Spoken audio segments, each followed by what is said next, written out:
let's dive into this Lakers Rockets series, which I think personally showcase why LeBron James, maybe he's not a top 10 player, maybe he's not even a top 20 player in the NBA, but why he has to be the greatest player of all time. And I know I never saw Jordan play live, and you can have whatever you want, but to be doing this at age 43 without Austin Reaves for the majority of the series, without, and obviously the Rockets didn't have Kevin Durant, whatever, and they, were missing some guys. Obviously, Fred VanVleet went down at the beginning of the year, or actually really never even played a game.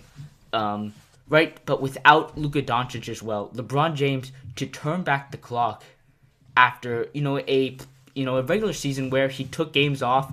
I'm not saying he took games off necessarily, but you definitely could see there were some games, some possessions where he just didn't have it, and LeBron James was able to coast through the regular season, understandably because of the talent that he has around him offensively, right? But now you see just how LeBron James can basically win you a series just with the brain, right? He didn't do anything. Obviously, he turned up his athleticism, he turned up his aggressiveness, his hustle, his effort, stuff that, you have to save for the playoffs if you're his age.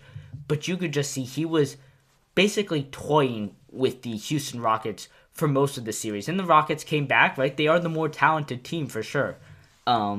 But the leadership, the IQ was able to just tear a young Houston Rockets team apart that, they have freakish athleticism, even without Kevin Durant. Amen Thompson. They have some shooting in, Reed Shepherd. They have, defense. They have a big man in Alfred Şengün. But they're a young team, and they just don't have that IQ to close out a game if it's a close crunch time game, hold a lead. And LeBron James, despite being his age, was able just to take advantage of that, right? Houston's athleticism definitely overwhelmed the Lakers in game 4 and 5, right? And LeBron James, those were some of the games that were only on 2 days rest, right? It's really hard to, at age 43 to go every single game, only 1 day off. And, the NBA did them a favor by spreading the series out as much as they could. That really helped the Lakers. If it was every other day, I'm not sure the Lakers would be 3-0 in that, or up 3-0 in that series and eventually close it out. I don't know, because I don't know if LeBron could do that for every single day, right? But given that, the NBA gave the Lakers a chance, LeBron, took advantage of that, and then Reeves was able to come back. And, he wasn't great in Game 5 when he originally came back, right? His shooting wasn't there, his athleticism wasn't there, and that's understandable. But then when he comes back, or then in Game 6, he is able to knock down a couple shots. You could see his athleticism. He was getting his feet back under him, getting to the rim. The shooting's still not there, and that will definitely have to show up if the Lakers want any fighting chance against the Thunder, because, even with Luka Doncic, the Thunder are going to be heavy favorites. Then you take away that offensive piece. Then you take away, or you really only have a subpar Austin Reaves. And then you're asking LeBron to basically handle a Lou Dort, a Chet Holmgren, whoever's placed on him, Cason Wallace, Alex Caruso, right? Just body those guys. He won't be able to survive a 7-game series like that.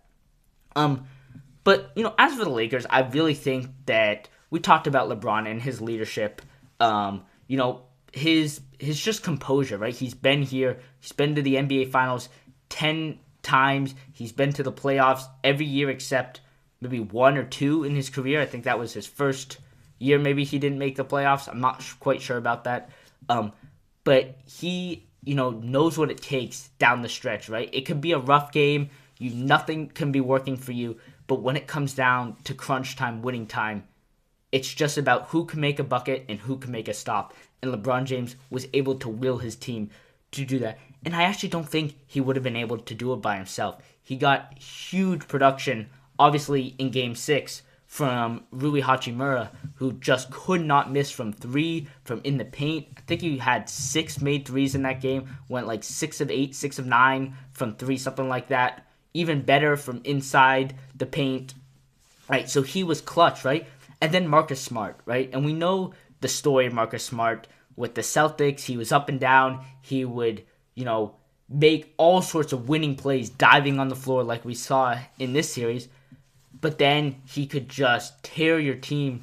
I'm not going to say tear your team to pieces, but he could really, sort of frustrate you with sometimes his basically no, I guess not no, but full impulsivity when it came to shooting the three, shooting any shot, maybe if it wasn't open, contested shots, right? Just chucking up threes. He was not a great three-point shooter with the Celtics. But that same sort of drive from him then means when he gets hot, like he did in the back half of this Game 6 and in multiple games throughout this series, especially early in the first 3 games, he could blow open the game for you, right? And he was able to do that in games 1 and 2. He had like 20 points or something like that in each of those games.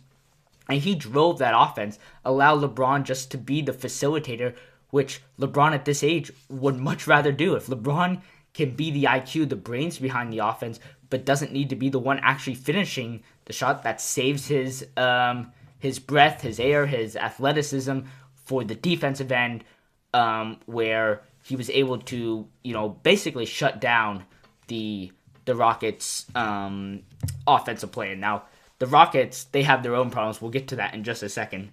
But the combination of role players stepped up in a way that I'm not going to say they hadn't all season, but you don't need them, right? You don't see that because they're sort of hidden, shadowed behind the greatness of Luka Doncic, Austin Reaves, and LeBron James, right? You don't get much production from those role guys, quite frankly, because they don't have the chance. They don't have the shot numbers, right? I mean, the 3 of those guys are going to take up 80% of all the Lakers shots, right?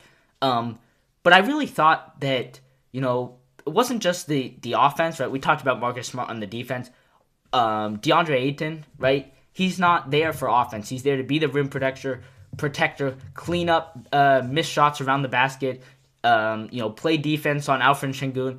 And ever since that turn, right, there's that, forget when it was, maybe it was in February when he was like, I'm not here to be Clint Capella or whoever he was mentioning on, right? I think it was when they played who did they play when he said that? Anyway, right? From that point on, it was a turning point where he went from being this guy that wanted to be the focal point of the offense to being a high-level role player.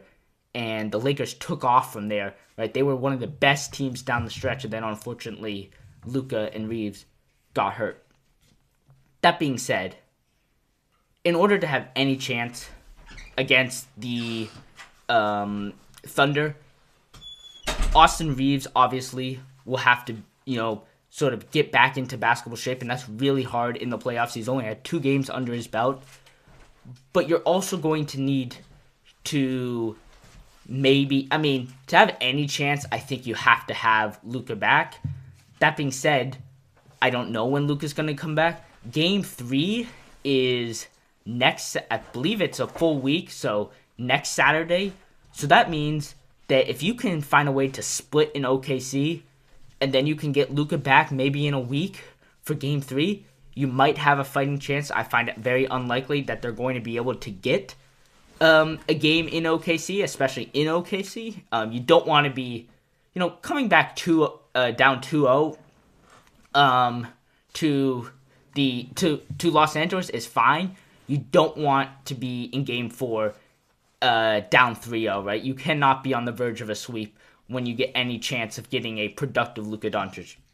Right? And so it's going to have to come down to, can the Lakers hit some tough contested shooting, because offense is going to be really hard to come by. And then also, can Marcus Smart lock down a SGA without fouling? Can a DeAndre Ayton shut down a Chet Holmgren? Can LeBron, obviously SGA has the talent over him, but can LeBron maybe out IQ him maybe? I don't know. but can LeBron use his brains to win you a game in OKC? That being said, I probably am going to pick that series to be 4 or 5 games. Even if Luka comes back, he's just going to be so rusty, like Austin Reaves has been for these 2 games. That's the Lakers side. The Rockets side, I mean, obviously you're missing Kevin Durant. Obviously, Fred VanVleet goes down before the season even starts. But this was, I mean, obviously they played in the playoffs last year. They were a 2 seed and whatever. But this team is just too young and just does not have the experience to compete in the Western Conference right now. In the Eastern Conference, maybe their physicality could take down a team. I don't know. But in the Western Conference, when you're going to be dealing with the Thunder and SGA, you're going to be dealing with Wemby and the Spurs, and Wemby's way ahead of his game in terms of experience level. You're going to be dealing with a Lakers team again. You're going to be dealing with a Wolves team, the Nuggets, right? All these high-caliber teams. You cannot be so lazy on half-court offense. Alfred Şengün, we'll get to him in a second. He's a great offensive player, a mini Jokic offensively. He is worse. I don't even know if he's worse than Jokic defensively, but he's up there. He just cannot hold it down defensively. Attacked in drop coverage, attacked in pick and roll defense. The Lakers, who are a streaky shooting team, got wide open 3-point shots above the break.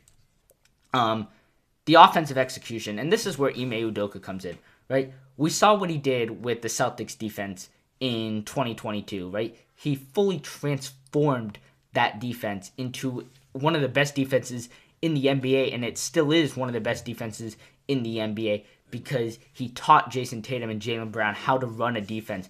They brought in Derek White, who can be that sort of 5-man, that not 5-man in positionally, but the brains behind the defense, right? So much off-ball, fantastic defense from Derek White in his career. And this season, despite the offensive catastrophe that he's going through right now, that's the only way I can put it. But other than that, you don't have much from Ime Udoka offensively. I don't know. He is a bad offensive coach because despite without Kevin Durant, you have enough here to be able to beat the Lakers. You were favored in every game this series, even when you were down 3-0. Right? You have to be able to find a way to get a bucket in crunch time in a game. I mean, shooting consistency, that's going to go up and down. But they run the same plays over and over again. They just basically spam them, and the Lakers figured out how to defend it, and they didn't change it up. So many, out of timeout plays that were just wasted on a bad pass turnover, a missed shot, throwing it out of bounds, all of that, right? That just cannot happen, against any team in the Western Conference, in any team in any conference, really, right? This offense, and I don't know how much you put it on Ime Udoka, I don't know how much you put it on the players not making shots, but something's got to change next year. Potentially you get Giannis. I don't know. Who do you give up for that? You move on from Kevin Durant. I mean, they were okay with Kevin Durant, right? They were a good team with Kevin Durant, and they were actually starting to get rolling later in the season, and it really hurts to have Kevin Durant. But you guys were able to win without Kevin Durant in the regular season.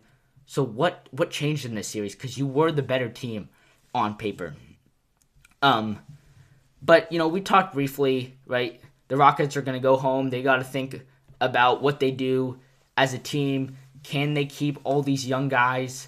You need probably another veteran that can help to shape these players, right? You can't just have Kevin Durant out there because Kevin Durant, quite frankly, is not the leader that you need for this team right now, right?